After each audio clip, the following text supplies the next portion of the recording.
coming from a guy who works in media, I know some young students here, or even some other older people as well, probably roll your eyes saying, respect your parents. Where did that come from? I started my career on stage way back when I was 17 years old.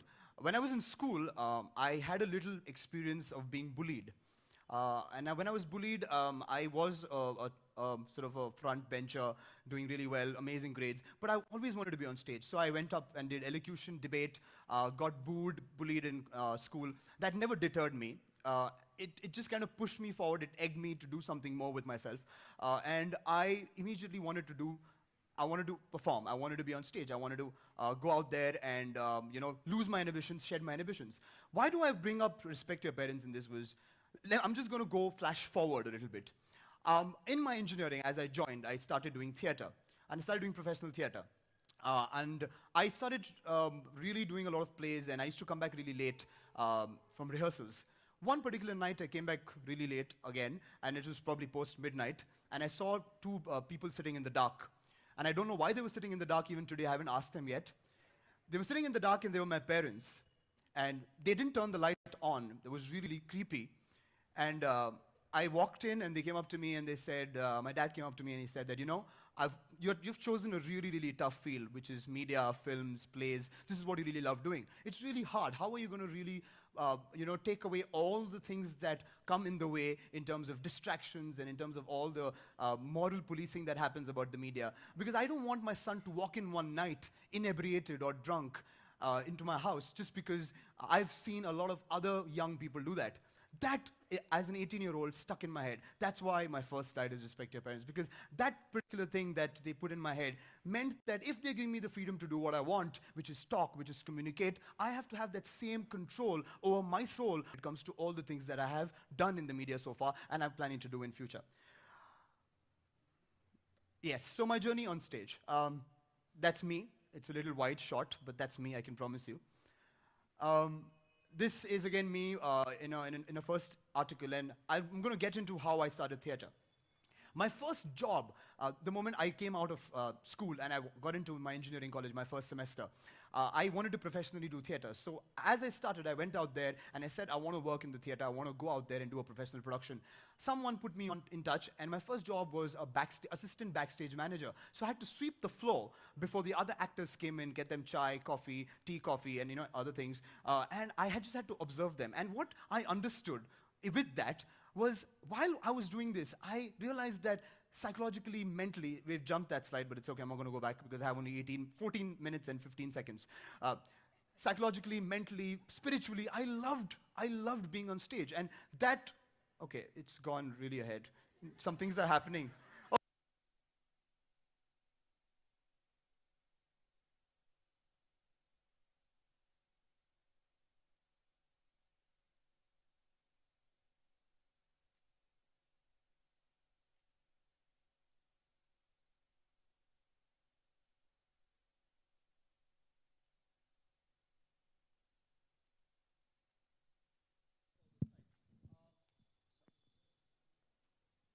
Check, okay. Wow. I'm going back really quick. You guys will give me 1 more minute, all right? Can you guys say yes from the console? Okay, great. Yes, so, the real Saad Khan, please stand up. My name is Saad, Saad with an extra A. That's how I introduced myself when I went to the US. This particular thing happened to me because when I got into the first semester in my engineering college, there was no theater group whatsoever. So I put up posters, handmade posters across all parts of the college. And within the evening, that same evening, when I put up in the morning, that same evening my name was Saad Khan across all posters. Graffiti was sort of spread across it, smeared around it, and I suddenly realized I had a new name which was not happy. And I went like, okay, this is interesting. Now I've become a center of interest. Suddenly, nobody knew me, and now they're saying, who's this Saad Khan? It gave me a positive feeling. I know I'm a little twisted like that, but it made me feel positive. I was waiting in that classroom for 2 weeks, saying that Image Theatre Group, room number 301, if interested, please come. Let's start a theatre movement. Nobody came for 2 weeks. I said, you know what, let me sit. The last day when I was leaving, and it's dramatic, and it's a true story, I was walking.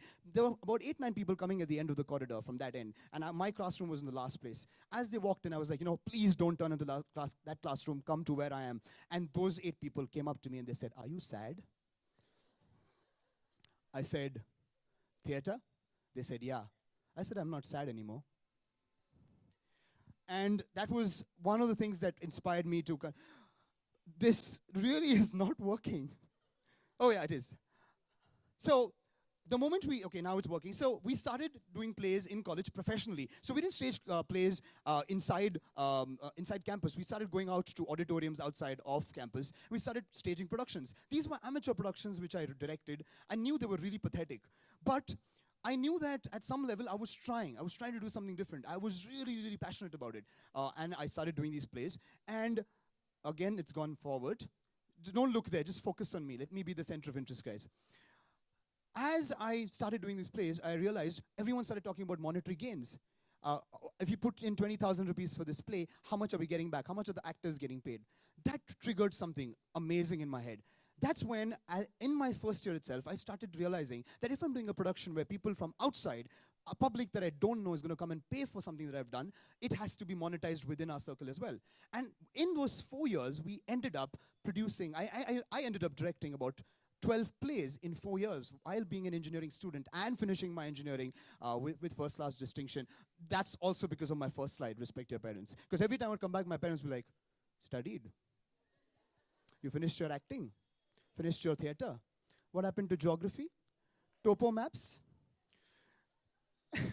And I went back. So I did all of that, and after 4 years, I realized that, wow, I have productions that I wanted, that I've completed, and everyone at that point of time was like, you know what, it's 2006, 2007, you need to go abroad because now you've got an engineering degrees, 16 years education, go abroad, do an MBA, do a master's in engineering management. I said no. I said I want to do something in media. Because I've done this, so I applied to universities in the US and abroad, and US universities accepted me because I had 12 plays that I had done over 4 years as a writer-director, as a playwright-director, though a really okay one at that. I got admitted into a university. I didn't get complete scholarship. I had to pay the entire fees when my I-20 came in. That's when this slide is very important. My name is Khan, and I'm not a, you know what the end is to that. My visa didn't come for a year. It got withheld on account of random selection because apparently my face resembled someone in Lebanon. Because my last name is, yeah, you know what I mean. And because of that, because of that 1 year, it's called a paradigm shift. Paradigm shift in terms of spiritual energy for me. Because if my visa would have come that time and I had to pay my tuition. But because I waited for that 1 more year, I started working on short films.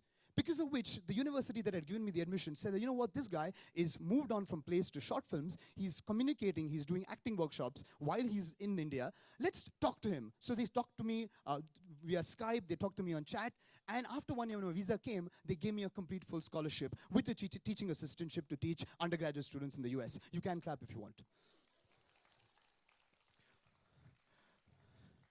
I went to the US and I was like, whoa, I know everything. I watched Dilwale Dulhania Le Jayenge. I watched Hum Aapke Kaun.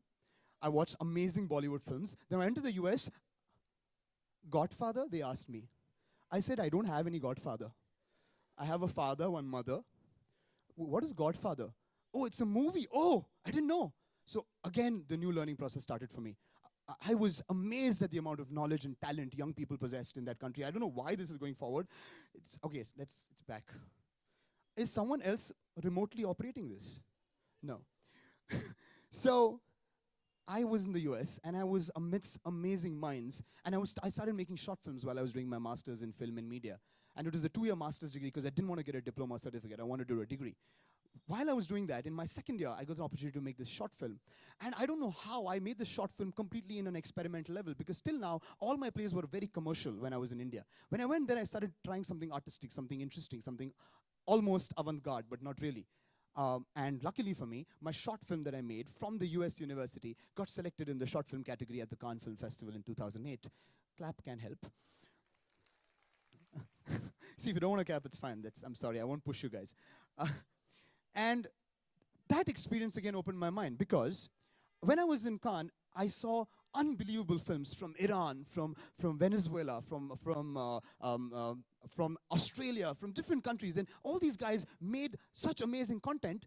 Unfortunately, the world wasn't seeing it. There was no outreach, and that was another trigger. That was, oh my God, there's so many good things happening. Why don't people know about this? Why is our film industry limited to item numbers? That was the question that kept on sort of, hitting at me really hard. Yes, I think I've understood how to use this. I stayed in the US. The moment I finished my Cannes project, I came back to the US, and I immediately decided that I have to go back to India. Why? 3 reasons. 1, I was missing my family.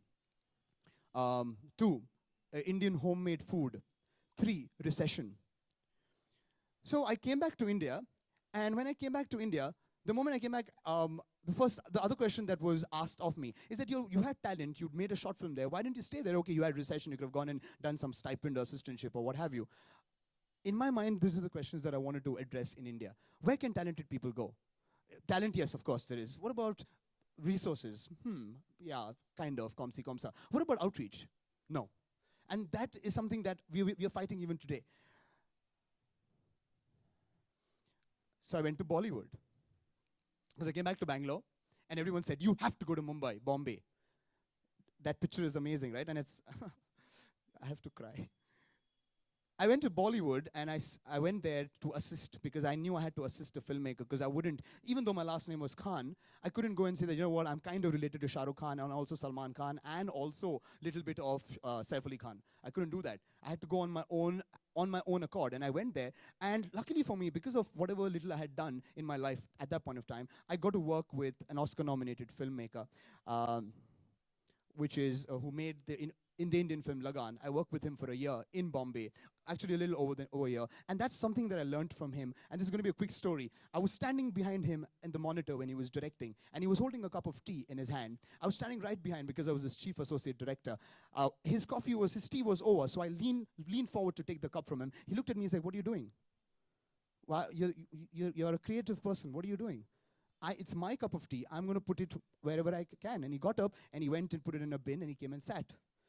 Something really, really stirred me up that day. Till then, everyone had given me this unbelievable picture of Bombay and Bollywood that, people are absolutely cutthroat. They're going to just look at you and just treat you in a very different way just because you're this one's daughter or son, etc. This person didn't do that with me. He treated me with respect. And respecting my parents made me realize that if you're working with someone who is as much as a clapper boy on a film set to someone who's a superstar or an amazing actor, you try to make sure that you treat them with the same respect. Because if you do that, what's going to happen is everyone around you on the film will realize that you're working towards creativity and not towards a hierarchical work.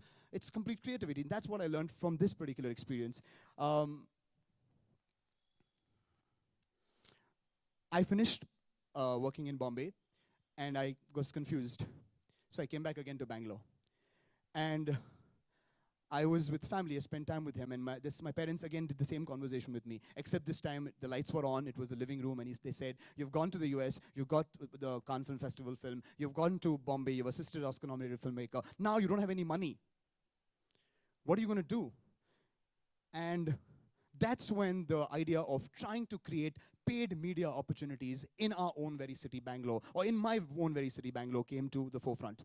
I started with things that I thought I had my core competence in, which was, it's going back and forth, I think it's just, it was started with just conducting acting workshops. Since I knew I kind of figured out a way to communicate, and I had learned in my degree course, as well as in all the plays that I'd done, I started teaching acting with a bunch of other trainers from Bangalore. And it started with just 3 people other than me, with the idea of creating paid media opportunities. And in just about a month, our first batch, we had only 10 students. And in the last 2 years, we've trained over 750 students, 750 people, all from Bangalore. Thank you so much for not giving you a laughter cue. These 750 students have gone on over the last 2.5 years to act in feature films, television commercials, viral videos, getting paid for what they are. I remember one comedian came up to me when I started this media movement. They came up to me and said, you know what, I'm really funny. I think I can go make people laugh. I'm hilarious. I've got wonderful command. I know all the proverbs, adages, everything, but I don't have a platform. What do I do? That gave us to a bigger idea. Everyone who joined the media movement wanted something out of it. And this is where something that happened about 6 months back. It was the first Hindi feature film made by Bangalore, and this was the film that I wrote and directed. It's called Station, and it released across 7 cities on March 28th, 2014, this year. We just started working on this project 2.5 years back in 2012, just getting a bunch of newcomers. Everyone on this film, from post-producers, from associate directors, to production managers, everyone was under 25. The average age was 25. My associate producer for this film was 19 years old, and he studied in Christ College, Bangalore. And he started dealing with vendors on lights, on everything, just because there was an opportunity. And they started working for nothing. In their mind, they thought that it's an internship, like an apprenticeship. But then we started paying them, and the entire thing changed. An interesting story that happened while we were doing the post-production of our film. I was in Bombay. I have about 3 minutes left. I think I'm going to end up doing this quickly. We went to Bombay, and my film hadn't released. It was complete, and we were trying to get it released. I was doing promotions everywhere. I went up to theaters. I went up to people with a poster saying, I'm the director of the film. Please go watch my film.